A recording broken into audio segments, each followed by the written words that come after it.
Alright, what's up everyone? I think it has been a while since I did a live stream. Don't forget to just come on board and say hi. In today's What's Up Ryan, I'm going to be talking about when capitulation.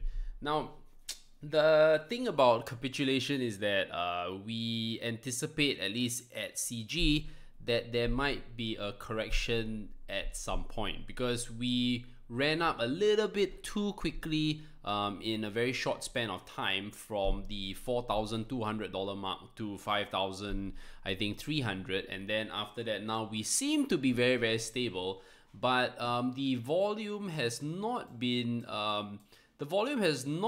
very substantial where we feel that okay, we do believe that at the moment the market is going to consolidate for a little bit.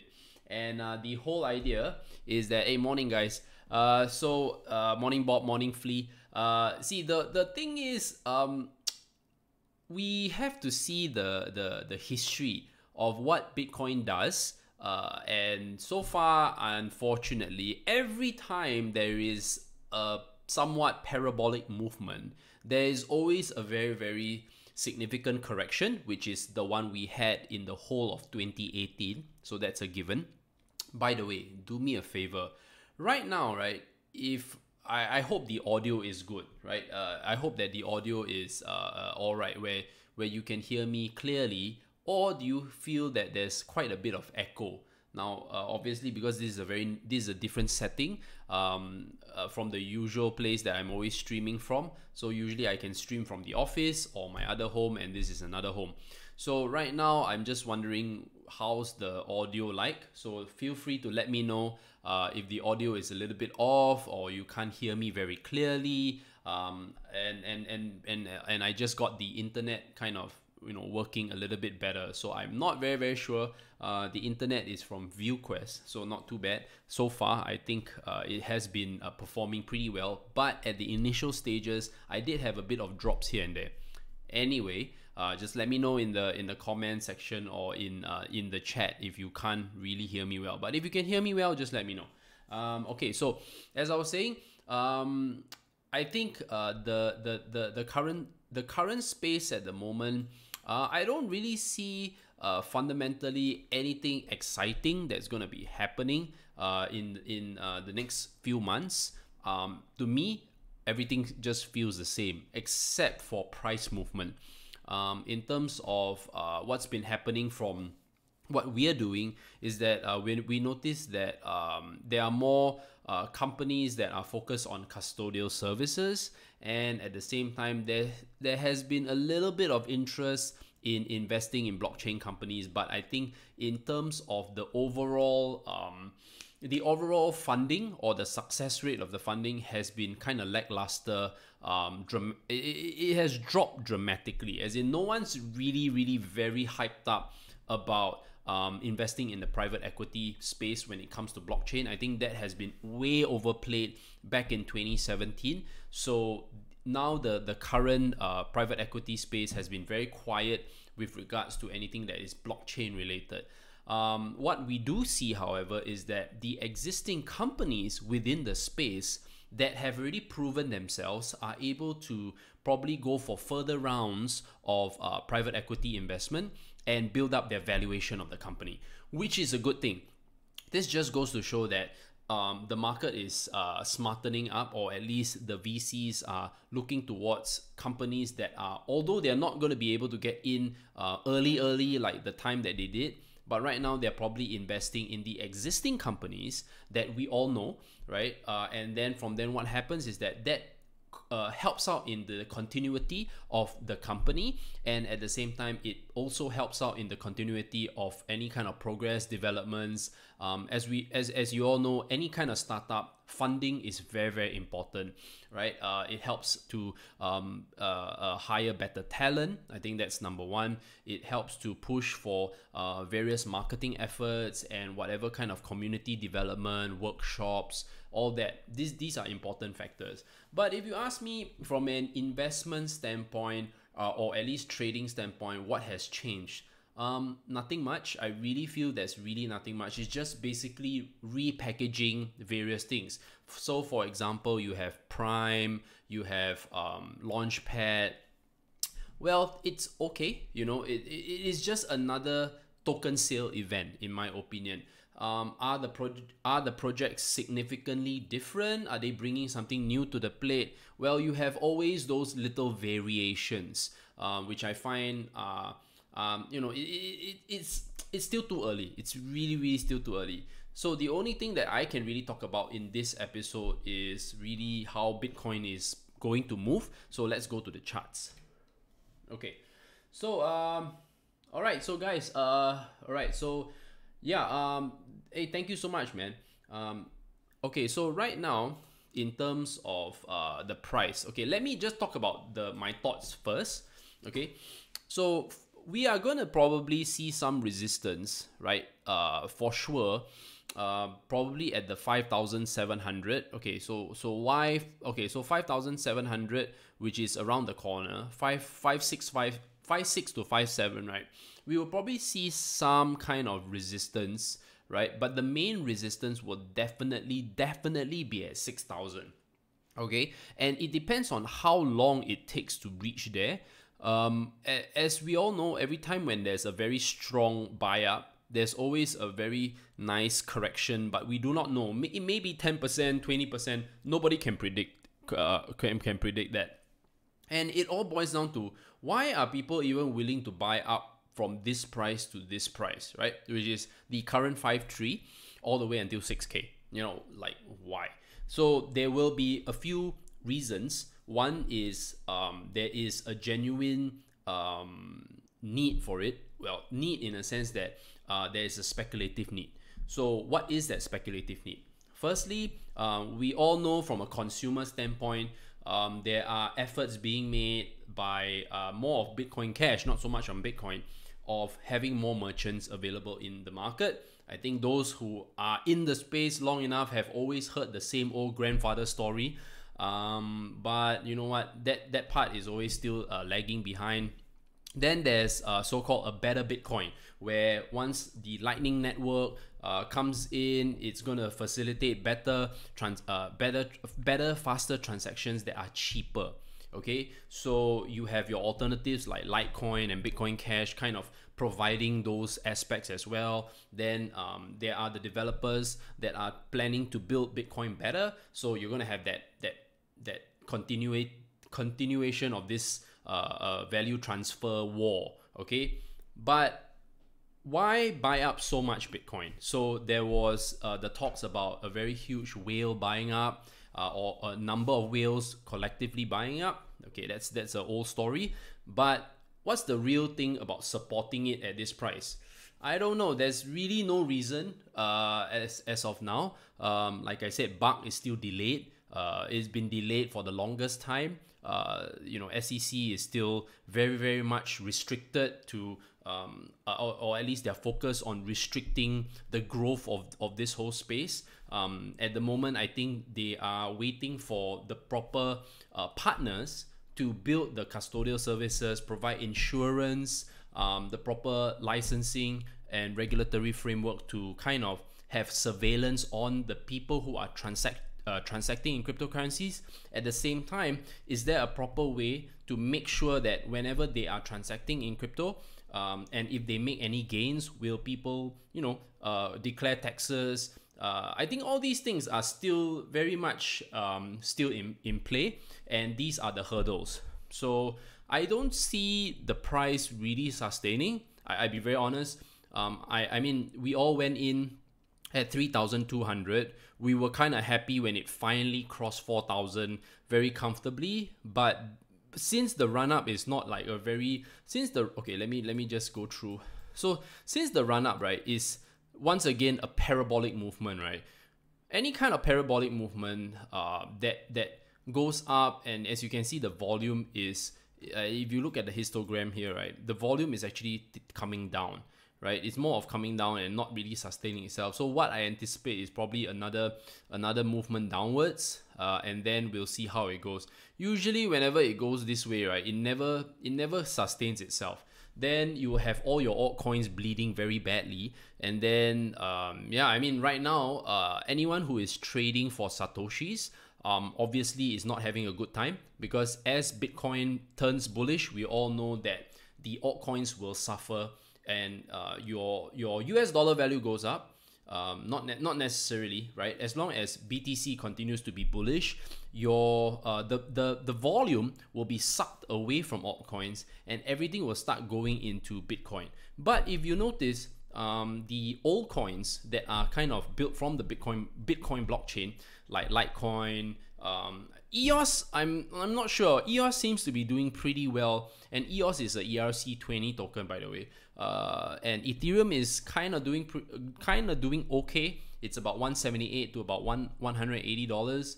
But all in all, if you look at it across the board, it is the same thing over and over again. What's going to happen is what happens is that when Bitcoin goes bullish, everything in terms of altcoins will take a hit. Once Bitcoin tanks, everything will take a hit as well. What we want, especially if we are in altcoins, is that we want to see Bitcoin consolidate or not be too aggressive in the next few weeks.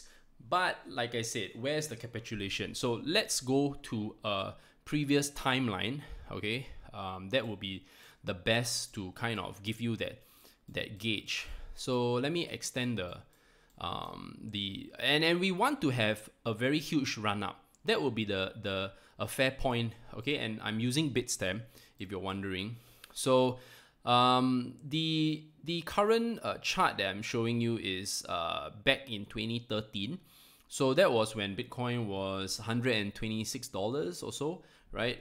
This was around this price. Okay, so this was back in 2013. So it had this very huge run up to about 1,001, if I remember correctly. Yes, okay, so it's about 1,165. Okay, wait, let me see. Okay, so anyway, yeah, so it's about there. Okay, so you have this run up, right? And then after this very huge correction. Okay, so from the $125 ran up 10x, and then after that it kind of corrected itself back down. So when it corrected itself back down, there was this very long consolidation period, and then after it dipped. And in fact, if you look at it, right, it even dipped back to this was very drastic. Okay, this is actually very drastic. And then you had a very long period in 2015 where it consolidated for a very long time. Same thing, it had occasional recoveries and then dipping back to the close to the all-time low. So right now, we are now in, okay, so this is the run-up of the 2017 run-up. Everybody that was interested in crypto is currently now at this point, right? And of course, our market cap is way higher. I think at the moment is close to 180 billion. Infrastructure-wise, definitely we're stronger, okay? Definitely more institutional players.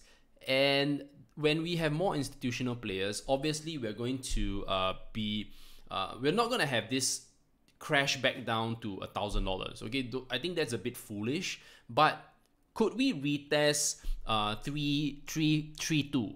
Could we retest the 3.6 levels? I think that is very possible. It's not, and of course I've been watching other YouTubers as well, right, who are giving their analysis, and I kind of want to build a consensus around it, because I think a consensus is one of the most important things that we have in this space, where everyone is openly sharing information at the moment. And my thoughts, and I quite agree that there has to be a point where Bitcoin, especially in this year, has to retest the low, right? And could the low go lower? That's the part where it really scares me, because if the low goes lower, right, that means everything that right now in terms of gains, right, will be wiped out in that sense, okay, easily wiped out. And what happens is that you probably have to plan a little bit on doing some risk management. So let's say you are already doing pretty well in your portfolio, and you want to kind of put some into US dollar tether, or at least, I think the best is to put it into a stable coin, because you don't want to have the volatility happen. Let's say, for example, you're doing pretty well and you kind of entered, really at the low at this point, or maybe somewhere around here, and your altcoins are, anywhere from 30, 50, 100%, whatever you did, and you didn't take any money out of the market. That is the point where you probably got greedy, because in Protégé, in our private group, we always emphasize a very strategic risk management strategy. Because if you're doing so well and you don't pull out any money out of the market, right, I think that's just being dumb. Even though we all know that the market has already dropped 85%, okay, 85%, or cryptocurrencies have already dropped 85% to even 90%. How low can you go? Sure, you can stay invested right now, because if you look at the longer term play, okay, if you look at the longer term play, and if we drop back down, right, that means theoretically your portfolio will just go back to wherever it started. So if you're cool with that, that the fact that, okay, let's say it does this, okay, and it lands up anywhere here, okay, and it starts recovering, then it doesn't matter. You didn't have to do any take profit or whatever, because you just wanted to buy at the prices that you did. And you have to be very comfortable with that. Now, that's truly investing. And you don't have to take any kind of trading position, because maybe when you trade, it's really not very favorable for you when you declare, on your taxes or something like that. So maybe you don't want to trade, and you don't want to exit the position way too early, because if you entered the position anywhere from 2018 in November, December, or even if you entered February of this year, right, you already have made a nice profit. Right, and unfortunately, people will get taxed for this portion if they want to declare that in their year-end taxes. All right, so that's your 2020 taxes, right? So do you want to book it as a profit, right? If not, I'm not sure whether when you go into a stable coin, whether or not you have to do that. But if you have to do that, then you have to do it. So what happens is that, okay, you say, oh, Ryan, what if we try to see whether it can run up and break? My question is, right now from here to here, is it worth the risk? Or now that you're ahead, you want to kind of park aside the amount of you want to bring down your risk. At the end of the day, my whole point is bringing down and putting less stress on yourself emotionally, because when you have such a quick run up, what we wanted to see was this. Okay? Maybe a small pump here and there, something a little bit more on a longer term time frame. You don't want to have something that is too fast, but unfortunately it went up too fast, and every time that it's parabolic, it usually comes back down. Unless, okay, whoever bought up here is very comfortable holding the price, right? And it forms a new support level, and this is the movement that I hope to see. Okay, this is the movement that I hope to see, right? Slow, and then and we want it to happen across a number of months. The more months, the better. Okay, the more months, the better. And obviously, when the volume starts to pick up aggressively, it can kind of coordinate with certain significant pieces of news and not go up for no reason. And it's really silly, because when this went up, what was the news? Oh, it was an April Fool's joke. There was $100 million buyer, which obviously would be a better one. This was, the space just seems so immature when it cannot even report exactly what caused this to happen. You know what I mean? Like when there's when bonds are being hit, right? You would see that it leads up to an interest rate announcement by the Feds, right? Or there was some change in policy from a certain government, right? There is a better reason behind it. And right now, our space, right, due to the lack of transparency, we may seem connected, but we're clearly not connected because there's a lot of things that happen behind the scenes. I don't want to speculate, okay? I'm not here to speculate, but I'm just stating the facts that there's a lot of things going on behind the scenes that no one really knows. It's very hard for people, even for myself, to even find information. And sometimes sometimes the information that we get from other people may not necessarily be accurate, or they don't want to tell the whole story. And that's fine, right? Because that's considered private information, and sometimes they have their hands tied on what they can reveal to us. And when we know that that's happening, that means there's just no reason there's no reason to be completely transparent, and there's no way, and there's no obligations for companies to be entirely transparent anyway, because when they are listed on an exchange, a crypto exchange has very little to no license, okay, to operate. They're just operating very aggressively whenever and wherever they can. The only time that they have to get a license, right, is when they facilitate any crypto to fiat. When they facilitate anything that is crypto to fiat, they definitely have to get a banking license, a e-money license, or something like that. That's the only way that you can legitimately do that. And even that is right now, right, very hard to do. So only the top brands are able to get that going. So I think we all know that Binance is going to offer Singapore dollar to fiat, or at least they're going to have their SGD offering, or fiat to crypto in Singapore, right? Whatever currencies, once they attain that license, you can now sell your crypto to fiat within Binance. You don't have to use another third party. So what's happening right now is that we are noticing that exchanges are taking the lead in terms of wanting to secure this level of business and want to have their funds maintained within the exchange itself. So those who have been able to build a very, very strong rep in the market are now starting to be able to get those licenses approved.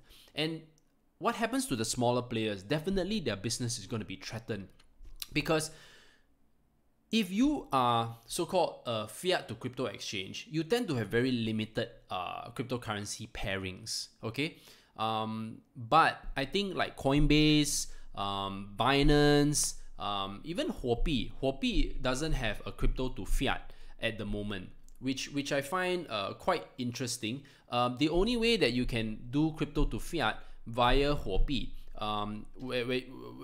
the only way that you can do crypto to fiat via Huobi, right, is through OTC, which is kind of strange, right? Because they have been around for so long, but they didn't kind of think about taking the angle where they want to establish the right financial partners. I'm not sure whether they bought up a bank. From what I understand, they didn't, because when you look through TechCrunch, right, Huobi Capital kind of invested more into tech companies and blockchain companies, and I think I think there was this Plantronics. So that Plantronics to me is more like it's an existing listed company in Hong Kong. So whatever reason that they're gonna do that will be probably revealed very much later. It's just a bit messy at the moment, so I don't really have all the information at the moment to make a proper analysis of it.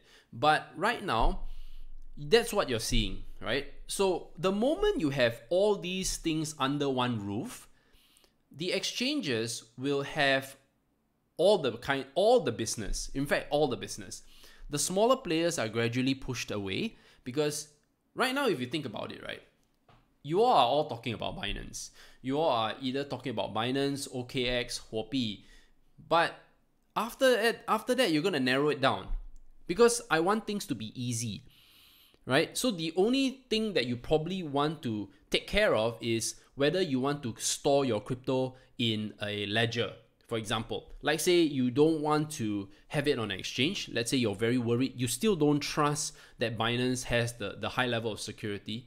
But Binance does have a high level of security, right? Because the last time I think they had some compromise. You know, I think they either got hacked or they got hacked for information or they got hacked by crypto as well. I think maybe even both. But if they didn't and I got the facts wrong, please correct me. But anyway, these days, the larger cryptocurrencies are very big on insurance, where in the event that their cold wallet is compromised, okay, cold wallet, not the hot, right? So the practice is this: 10% or even less are on hot wallets. So if the hot wallets are compromised, right, they would definitely have a buffer account or a buffer fund to protect the things that are lost on the hot wallet. But in the event that something happens to the cold wallet, right, there will be a company that will insure that portion, okay? And that depends on the reputation of the business. So there are companies that are willing to do that. And that is a good thing. That is really, really a good thing. So after a while, people who are not too tech savvy or not too deep in the space, like those who were not in since 2017 and they were in probably mid 2017 and after, and they're still very new to the space, and they still have a large part of their coins on an exchange. They don't have to go through the trouble of buying a hardware wallet. That means, to me, the sales of whatever cold wallet business, right, will gradually taper off. If you notice, right, because I've always been watching content on YouTube very extensively about the space, and you notice that there are not many people talking about hardware wallets anymore. Do you realize? And you don't see a lot of aggressive marketing about hardware wallets anymore, because these days the idea of a hack doesn't happen very often. You still remember during a time during 2017 where there were a lot of hacks happening all over the place. Like you have Bitam, you have Coin, there's just so many names. Anyway, always a lot of exchanges getting hacked left, right, and center. It created so much fear that people would go and buy hardware wallets. But after a while, right, when you kind of really sit back and notice how the whole space has been maturing, there is less and less and less hacks occurring. There are less people complaining on forums that they lost their coins. You know, it kind of becomes unheard of. And it's a good thing, guys. It's a very, very good thing for the space, because you need, in order for the space to start becoming more credible and respected, right, the exchanges have to do their part in establishing a high level of security. You see, right now, what's the ongoing case? Quadriga CX, right? Where Gerald Cotton died due to his Crohn's disease in India. And right now, $196 million is just, you know, they're going through bankruptcy protection or bankruptcy proceedings. What happens, right? What happens? So you don't want to be in that kind of situation. So you want to trade or at least invest in an exchange that has already in place all the important top-down infrastructure. Okay, they have the license, right? They have the licenses to operate in those countries. They are respecting the regulatory guidelines. And of course, naturally, they are working to establish the right partners.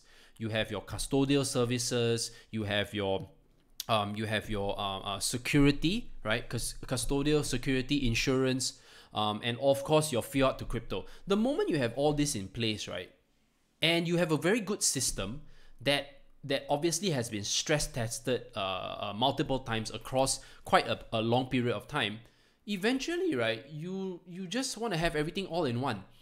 Why do I keep talking about exchanges? Because I feel that it's like an e-commerce shop. Okay, I think everyone is very familiar with e-commerce shop. Everybody does online shopping these days.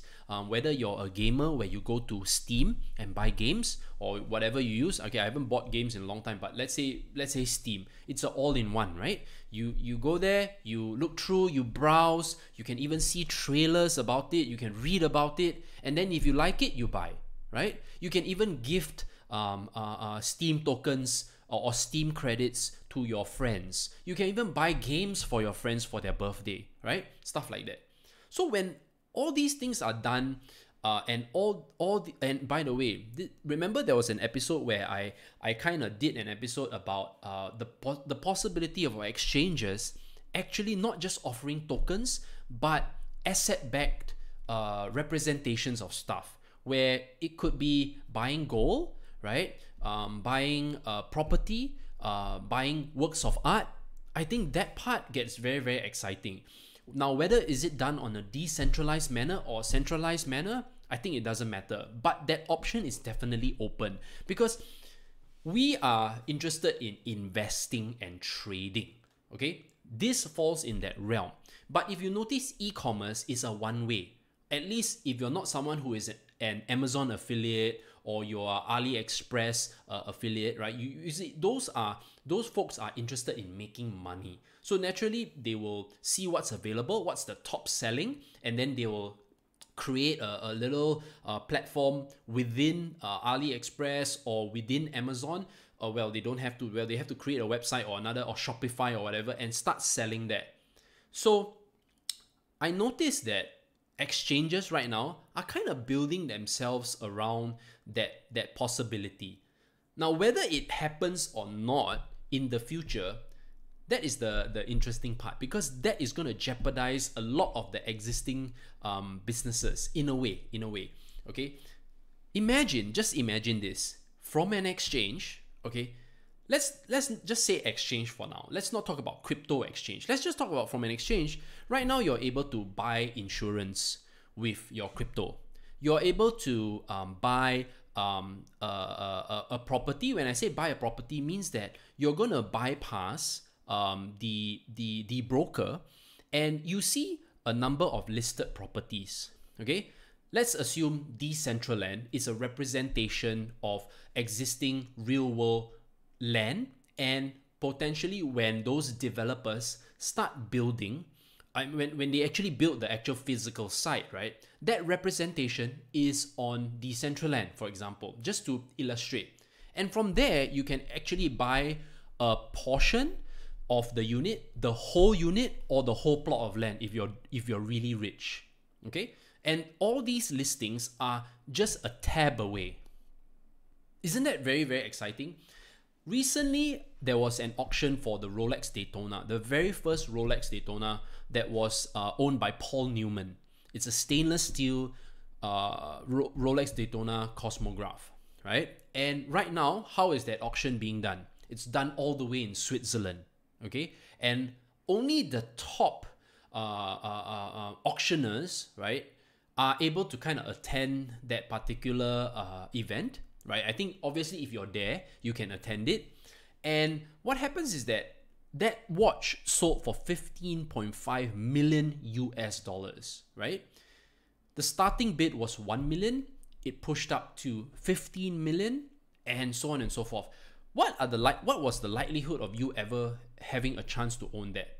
Probably next to zero, right? Probably next to zero, because it cost 15.5 million at the end of the moment the whatever that guy who probably banged the hammer, and that was it, 15.5 million US dollars.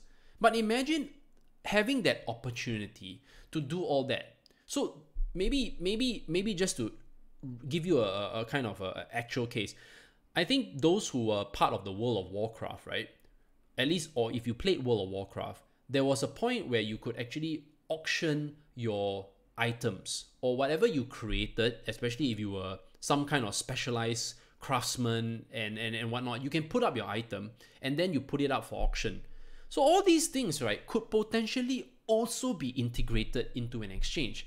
That's when you have real world adoption. Because right now, right, I'm thinking buying all this crypto and trading, right, is not for everybody. But sometimes people just like to buy stuff, okay? And if it can all be integrated very seamlessly, it may not be housed on the exchange. It can be integrated and an API linking to another website that can easily accept the crypto, right? Because at the end of the day, you want your crypto to be able to interchange very seamlessly. So for example, if I was on Hopi tokens, I want to switch to that particular token, I can. So there's a atomic swap done. Okay, from then I can buy that particular item on that website, or I can buy a particular property on another website, and everything is just interlinked very nicely. If not, it's just very straightforward. That particular merchant accepts this particular crypto, done deal, everything is done. So all these things are very, very important to me. And in the next few months, I will be taking a very, very big role in all this. And I may not be able to stream as often, but I promise you I will always be streaming. I love my community. I want to keep them updated as much as possible, but I'll definitely be a little bit more quiet than usual. But take note that when I do stream, it will always be of big value to you guys, because that way I'm doing my part. Because I think there was a tweet recently about people who kind of commented like, what do you do for the space? And it got me thinking. As much as I've done private equity in the space, as much as I've done all the content and educating the space, I just feel that it's not enough. You know, I really feel it's not enough. And I personally am hungry for information all the time. And I personally feel that the more information I know, right, the better that I can put it out there. And from then I let you guys decide like how this space is developing. I think that's my value, right? And of course, naturally, I want to be part of the real companies that are really building in the blockchain space, and how are they helping out when it comes down to the term crypto or blockchain. You know, I'm very interested in all these aspects. And of course, acquiring information is what Crypto Grinders has always been doing. We've been always acquiring information. And naturally, when it comes down to a certain stage, right, there are times that we cannot reveal everything to you guys. That is the reality, because we are always bound by certain agreements, and naturally, you don't want to use that information to your advantage. But at the same time, sometimes you want to share it, but you can't give the full picture to especially when you talk about YouTube free. When it's a free content and everything, it gets very frustrating. Like sometimes you don't even know where's the line, because I started out being able to share everything, but the more I knew, I kind of had to reduce what I knew, right? Because these things you want to respect, and no matter what, you need to build a relationship with the people that's providing you the information. And that was the point where I realized that you see, guys, I'm someone who doesn't want to always just talk about the news, because the news is open to the public. Everybody can go and read the news, guys. It's nothing special. Everybody can hear a piece of news that is regurgitated by their favorite YouTuber. Everybody can do that, okay? But that's not me.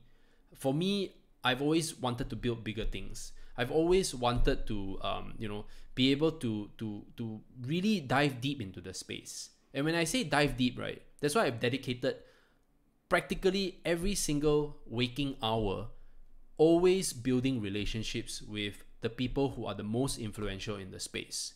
And because we are in Asia, we have an advantage. We have an advantage because the growth is here. So that's my advantage. That's where I can get the information. And eventually, how I develop will also depend on how this space develops. I mean, hey, whatever I'm talking about now may not happen, right?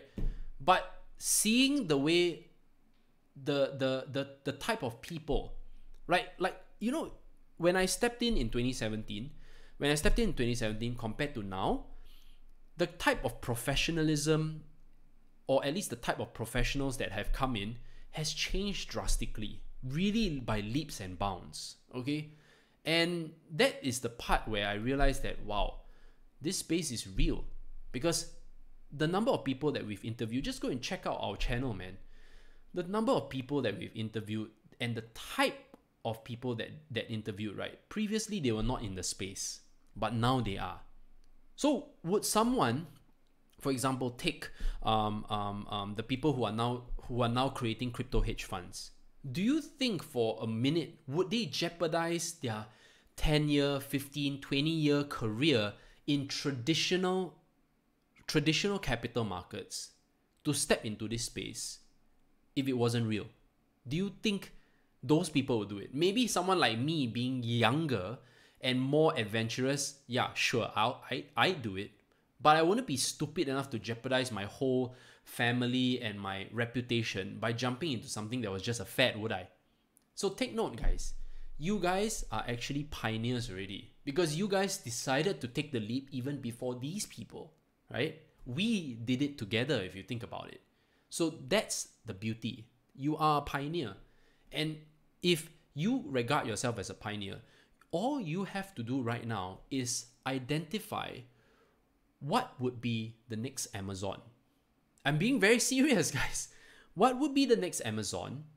Who do you think is the Warren Buffett of our time, right? And if Warren Buffett had a YouTube channel at the time, and he was very willing to share with you which companies he would be buying and how much of his money would be invested in those companies, and somehow he was open enough to share. Obviously, there was no such thing at the time, okay?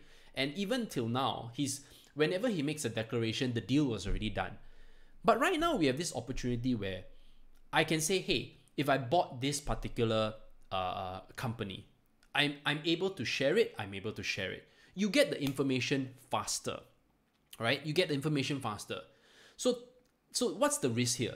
The risk is that obviously, if you're someone who is not astute, an investor as the person that you're watching, naturally you wouldn't understand the risks involved, right? And when you wouldn't understand the risks involved, and you didn't do as much due diligence compared to the person that was sharing the information as you, would you take it? Would you be upset if the investment didn't go as planned based on your own expectations? This is the part where it becomes very hard to share. And that's why a lot of the top YouTubers these days don't really want to share their holdings, okay? Because they know that if they mention something and it doesn't turn out, the masses who are not trained in risk management, who are not financially savvy, right, will obviously feel, they will obviously have a lot of issues, especially when it comes down to financial management. That's why education is going to take a long time. This space is going to take a long time, guys, because to get you all to from baby stage to your walking stage in investments, right, you need a full bull and a bear market, okay, or bear and bull. Then once you complete the cycle, and this is not a number of months, it's usually a number of years. And most people, 90% of the people, will never reach that stage. That's the reality, okay? And when you see how investments are being conducted on a very high level, we're talking about really high level here,